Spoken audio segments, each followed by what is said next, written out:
Welcome back to Access Anime. My name is Henshin Ikeda, and I'll be doing a walkthrough review of One Piece episode 601.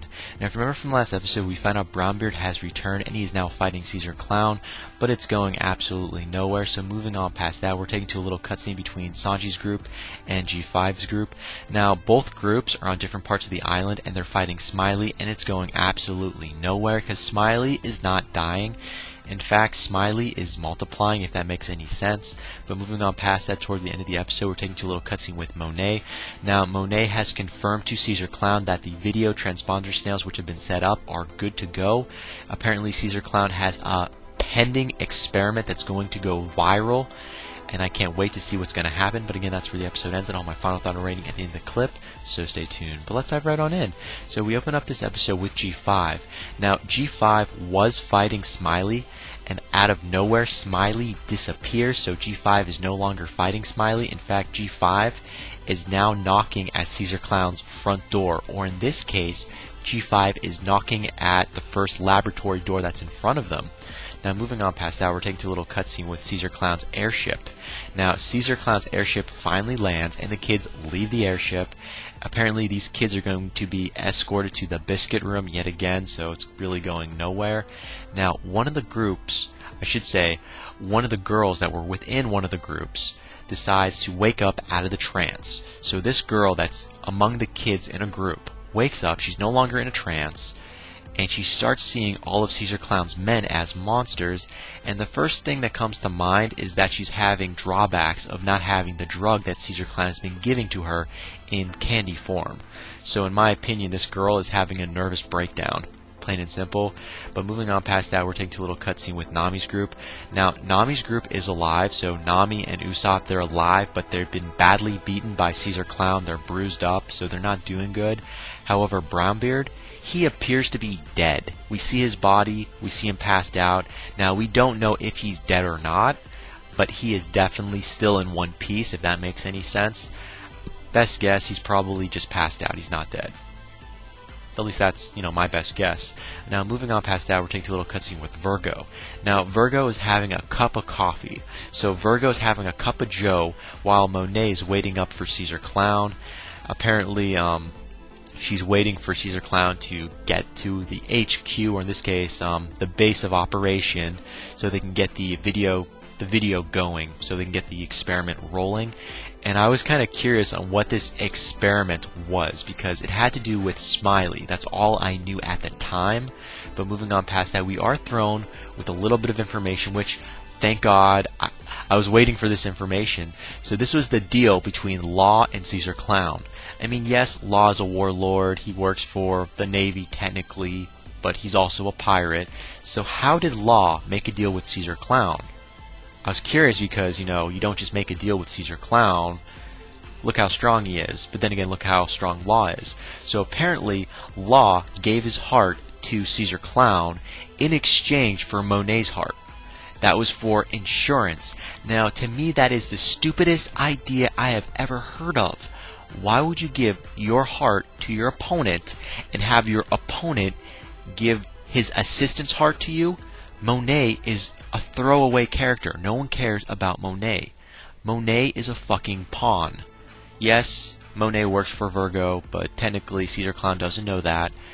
So, to Caesar Clown, this is a good thing. I know it's for insurance, but Law is getting screwed over so bad. He's giving his heart to Caesar Clown, and all Law is getting in return is Monet's heart, and no one cares about Monet. So what was the point of that little switcheroo? Nothing. That was bullshit.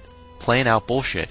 And guess what? Virgo now has Law's heart, and Caesar Clown now has Smoker's heart. That's where we're at right now. Finally, I can't believe we got that information out of the way. I was a little curious on how Law got stuck on the island, with Caesar Clown. Like, what was the deal they made? Now I know. Now I understand. Moving on past that, we're taking a little cutscene with the video transponder snails. Yes, they're finally up. They're finally rolling. Apparently, they're recording a giant piece of candy. What? I could have gone to the movies to see something better than that. So these video transponder snails, which are recording live, by the way, so everyone that's not on the island, that's watching it like on their little TVs, can see what's going on, and they see a giant piece of candy. It looks like one of Caesar Clown's little miniature pieces of candy, except now it's big. It's about the size of Smiley. I was like, this is his experiment. A piece of candy. Are you fucking kidding me? A piece of candy. Where is this going? Apparently the experiment is for Smiley to come together to form one big Smiley and eat the candy to transform into something else.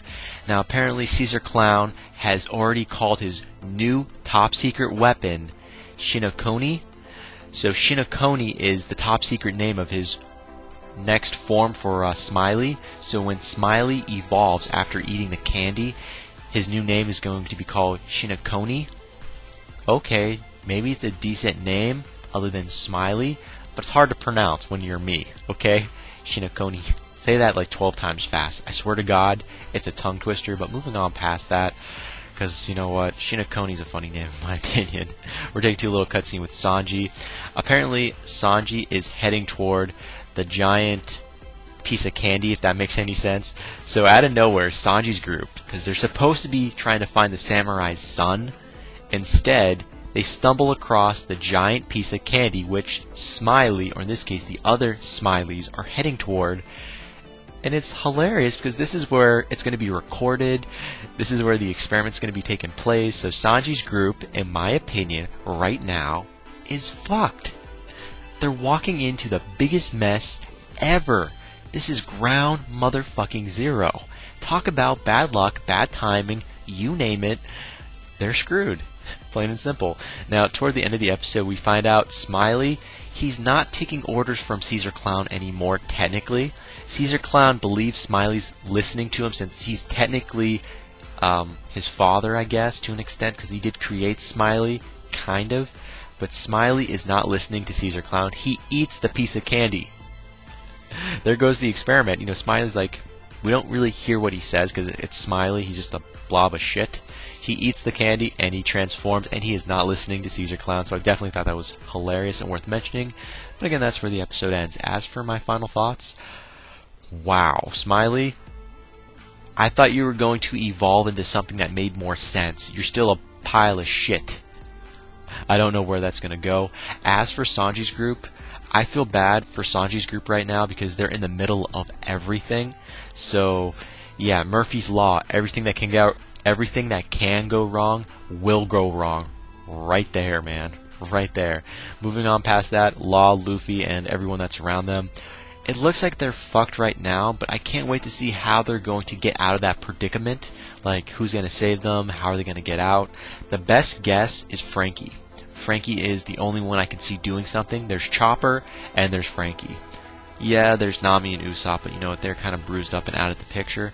Best guess, Frankie or Chopper. Chopper is free, but he's Chopper. You know, he's by himself. Frankie, he's technically not a Devil Fruit user, and he's a cyborg. He might have an ace up his sleeve. We don't really know. But again, that is it for my final thoughts. As per my rating, 3 out of 5. This was a decent episode, even though it was a little confusing when I did my walkthrough and review. But it was a decent episode because we got to know a little more about Law and Caesar Clown on what the deal they made together in order for Law to stay on the island and not disturb Caesar Clown and his experiments. So information was definitely crucial in this episode. So again, I have to give this 3 out of 5, plain and simple. And that is it for my walkthrough and review of One Piece episode 601. Definitely comment down below, let me know, thumbs up, thumbs down, definitely subscribe, check me out on Twitter, and follow me if you like. Let me know what you thought of this episode, and let me know what you think's going to happen in the next episode that's coming out. But again, guys, that ends for now. I got to hit the bricks and I got to go. And before I go, I got to say it, and I always say it. You can't stop the access, but you can watch the feed. I'll see you later, guys.